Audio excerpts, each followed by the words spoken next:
Welcome back, guys, once again to Voices and Views.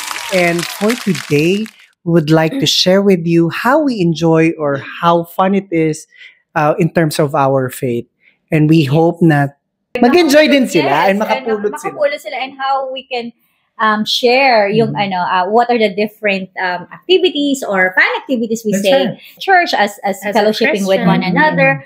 Well, as a Christian per se, bilang Mhm. kami ay mga Christian, born again Christian. So, Yeah. paano ba namin ma-share sa inyo yung how do we practice our faith in a fun In way? a fun Yeah. way, or in a, because other people might think that if you are Christian, it's your true religious. Oh yeah. That's right. Like everything na lang that parang in all conversation, like we talk about the Bible. Yeah. Well, we can do that, Yeah, but it's not always a serious talk. Mm. Like it's like a sermon. Talk about Christian, the way we talk. Hindi kami naman yung mga Christian jargons na yes.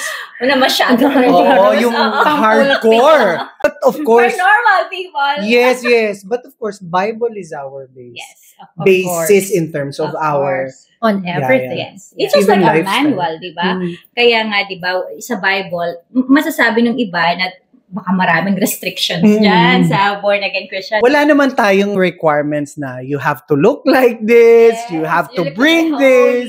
Or Yeah. you shouldn't smile, or you Yes. always have to be put Yeah. a serious face, Face, all the ayan. time. Wala naman. And ganon. Even sa pananamit, although of course we do not dress up like very flaunting Yeah. outfits. We want to dress Mhm. modestly as well, but of course you can follow fashion. That's right. Just that's like right. us. We enjoy it, Yes. of course. And pag magsi-swimming, Mhm. baka naman madam, Yeah.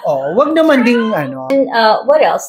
Especially fellowship. Fellowship is one that we enjoy a Mhm. lot, and especially yung when we serve together as a family, diba, as a group, when we serve people, the community, yes, Program. outreach programs that we do as well.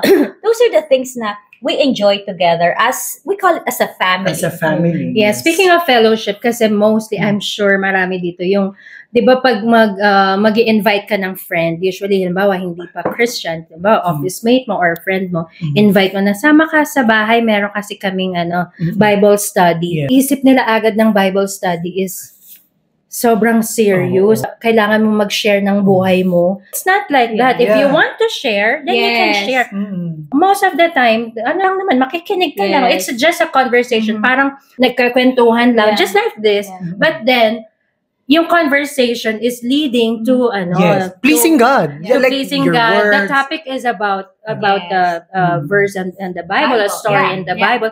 It's not gossiping, Mhm. di ba? Yes. That's We So, don't one thing. talk about. Yun. It's Yeah. godly conversation. And- Well, going back dun sa sinabi ni Michelle about coming together Yeah. and having that Bible study, there will be time that you will talk about principles of the Bible, but of course, in practical application as well sa buhay natin. In that way, we are able to parang ma-apply din natin yung mga godly principles, what we get from the Bible sa ating buhay. And speaking of, sharing your life as well, we build a parang yung a safe place Yes. Yeah. that you can trust each other, na you can open up yourselves Mhm. because you already trust Mm. the people in the group. So that's how a Bible study, a fellowship or core group is about. Pero para mas madali Yes. nilang maintindihan pa, let's walk them through Yeah. kung ano Okay. ba nangyayari. Usually Wait, what is kasi, CG? It's core group Core or group. Bible study group Yes. or life group, Life group. whatever- group, whatever Yeah. you call it. You have your own group. Mhm. Usually, sama-sama yung mga couples. Yes. Kasi syempre, para same conversation. Yes. If you're a single, meron Yeah. ding Oo, sariling group oo. yung mga single. That's If right. you're, meron tayong mga ladies of the Yes. church din, Yes. men, Yeah. ganon. So, different life groups. Kailangan natin i-explain sa kanila and describe ano ba yung nangyayari. Usually, we meet Yeah. kung kailan yung availability. Availability. Not necessarily naman every week, Mhm. di ba? Kung kailan. What happens there?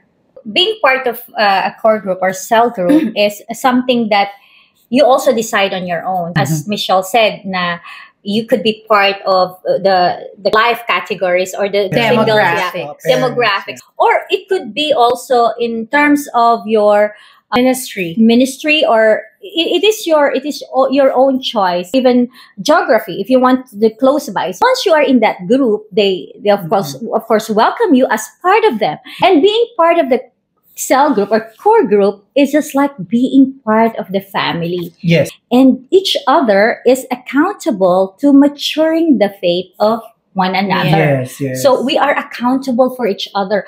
Maaring may pinagdadaanan o may problema yung core group natin, nandun tayo to support Mhm. Yeah. him That's or right. them. Yun po yung, parang it's like sharing really your lives together. Mhm. It's like yung core group. Say, for example, may weekly fellowship or meeting, Mhm. core group meeting tayo or Bible study. So, parang similar siya sa Sunday family lunch. Yes. Yes. So, Yeah. so every Sunday, may family lunch. So, you True. would go to to a friend's house na mag-host ng core group na yon. Yes. Personally, I prefer to be part of a group. So you are in a safe place talaga that aside from just enjoying, but you get into yung mga inputs or insights. Yes, Example, yes. si Ate Weng. Ate Weng, what about this aspect of my life or this? May nagtanong. Ano? Mm. Ay, sige Paano, na. ano ba talaga ako magiging part niyan? Nahihiya ako, hindi ko Ay, huwag ka alam. mahiya. Parang ano lang ako dadating ako ng church, tapos aalis na ako. Ano sa palagay mo? Don't worry if you feel that way, but I think everyone has gone through that same Yes. feeling. Yeah. Sa Whenever umpisa. you're ready. Oo. Ako, ganun kami when we started. Kami din. We feel awkward to be part of the group kasi Kasi nga, you don't know what's gonna Yeah. happen and that. Oo. Kaya we're here to explain to you na Iba din kung may readiness ang heart mo. yung kami bilang we want you to be part of the group, we pray for you. Yes. Because it's only God, the Holy Spirit will touch your heart to be like prompting you to come and join that group.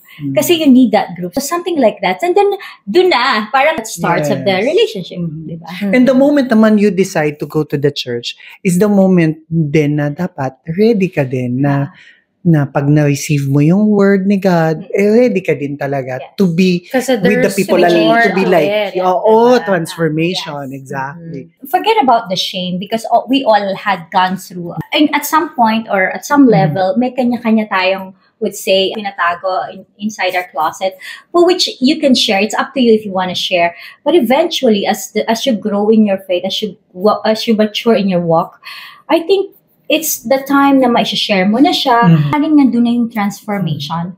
But what we can assure of is that we are not going to force you, di ba? To- Yeah, and judge. Yeah, and judge Yeah. you. No No judgment. No judgment. No bashing. Hindi kami mga judgers. Similar lang din sa friends. Yes. Hindi ka naman agad-agad magko-confide sa isang tao na nakilala mo lang last week, di ba? That's It right. needs relationship Yes. talaga. It takes Relationship. time talaga. Then, Mhm. over time, the trust will be built. And then from there, magugulat ka na lang isang araw, nagko-confide ka na Yes, about yes. your problem.